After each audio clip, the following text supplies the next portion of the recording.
फतेहपुर की धरती पर गूंजी डॉक्टर वीरेंद्र विश्वकर्मा की दहाड़। आज जनपद फतेहपुर के प्रेमनगर में लोकजान सोशलिस्ट पार्टी के राष्ट्रीय अध्यक्ष डॉक्टर वीरेंद्र विश्वकर्मा का भव्य और ऐतिहासिक स्वागत हुआ। ढोल नगाड़ों और समर्थकों के उत्साह के बीच डॉक्टर विश्वकर्मा ने सीधे सत्ता के गलियारों में हलचल मचा दी है। मीडिया से बातचीत करते हुए उन्होंने देश की राजनीति को नई दिशा देने की अपील की। उन्होंने साफ शब्दों में कहा कि अब वक्त जाति और धर्म की राजनीति को दफन करने का है, क्योंकि सिर्फ भाईचारा और सौहार्द ही समाज को एकजुट रख सकता है।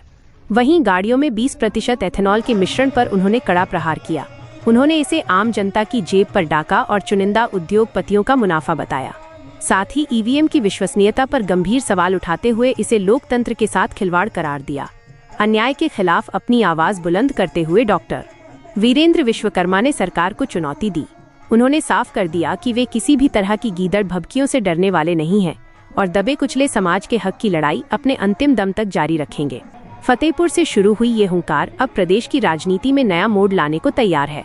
उस देश ने कह दिया कि ईवीएम हैक हो सकता है, उस देश ने ईवीएम का इस्तेमाल बंद कर दिया। तो बताइए, हम कूड़े कचरे वाले हैं, हम लोग क्यों यूज कर रहे हैं? तो सरकार, मैं आपके चैनल के माध्यम से ये अपील करूंगा कि सरकार को ईवीएम तुरंत बंद कर देना चाहिए। तो मैं आपके चैनल के माध्यम से मैं पूरे भारत के जनता से निवेदन करूंगा कि जाति धर्म की राजनीति ना करे,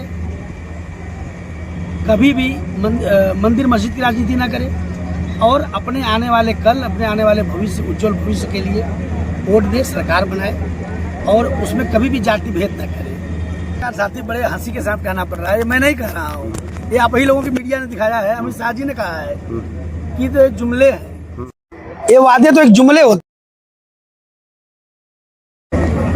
एक कहे कि इनकी कथनी और करनी में बहुत फर्क है। अगर ये वास्तव में जो बात किया, ये अगर इंचार्ज है तो इस समय जब महंगा हुआ था तब पेट्रोल महंगा था, अभी तो सस्ता हो गया है ना, तो अभी सस्ता कर दे, रेट तो बढ़ा दिया फट से। अभी एथेनॉल मिक्स दे रहे हैं, केवल 20% पेट्रोल मिला रहे हैं, सारी गाड़ियां खराब हो रही है।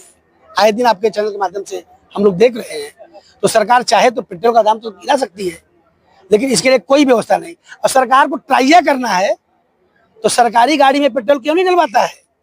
अपनी गाड़ी में पेट्रोल क्यों नहीं डलवाते हैं विधायक, इस सरकार के विधायक, सांसद, मंत्री? वो क्यों जनता की गाड़ी में डलवा रहे हैं? तो अभी कहा गया ना, अभी सरकारी बात आया कि भाई ये ट्रायल हो रहा है, तो ट्रायल आप अपनी गाड़ी में करिए ना, जनता की गाड़ी में क्यों ट्रायल कर रहे हैं? सर, आज फतेहपुर में कार्यक्रम करने का क्या उद्देश्य है?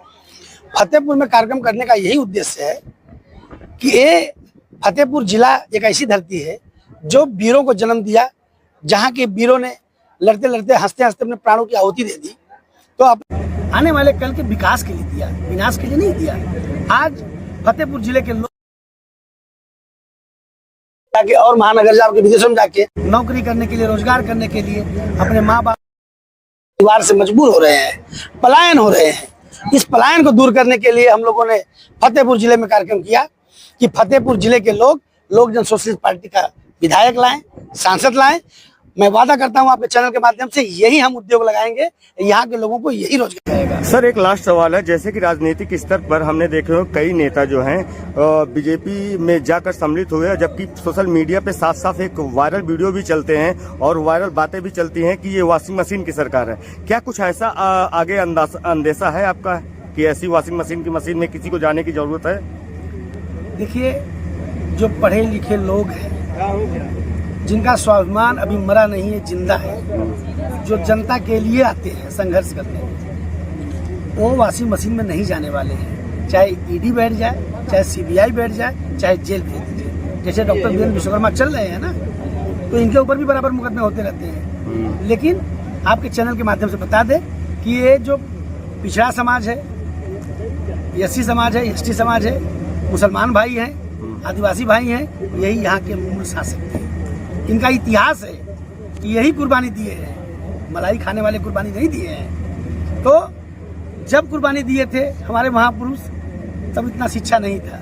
अब तो हमारे लोग शिक्षित हो गए हैं, तो अब कुर्बानी देने के लिए और भी मजबूती से तैयार हैं। और कोई वॉशिंग मशीन में नहीं जाएगा, चाहे ईडी बैठा दे, चाहे सीबीआई बैठा दे, चाहे जेल भेज। जैसे आपने देखा अभी पिछले दिनों में मंदिर से लेकर हर जगह कहीं न कहीं एक करप्शन का मामला आ रहा है, उस करप्शन के विषय में आप क्या कहें?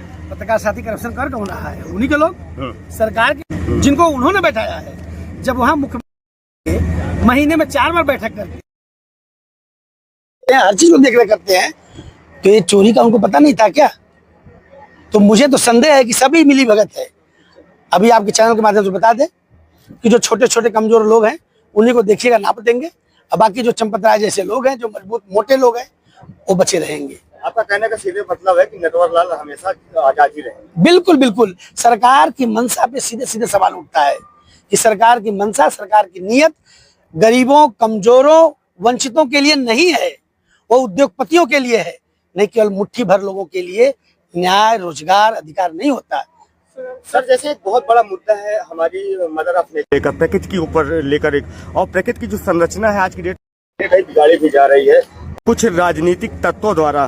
कुछ विशेष जो बड़े परिवारवाद के लोग हैं और बड़े व्यापारी हैं, उनको जमीनें और जंगल जो अलॉट किए जा रहे हैं। क्या लगता है आपको कि ऐसे अगर होता रहेगा तो क्या आप लोग इसके खिलाफ आवाज उठाने का और काम करेंगे? पत्रकार साथी आवाज उठाते हैं। अभी अडानी को फिर एक जंगल देने जा रहा है सरकार, तो आओ जंगल देके वहाँ के आदिवासियों को जान से मारा जा रहा है, भगाया जा रहा है, नहीं भाग रहे हैं तो उनको जान से मार दिया जा रहा है।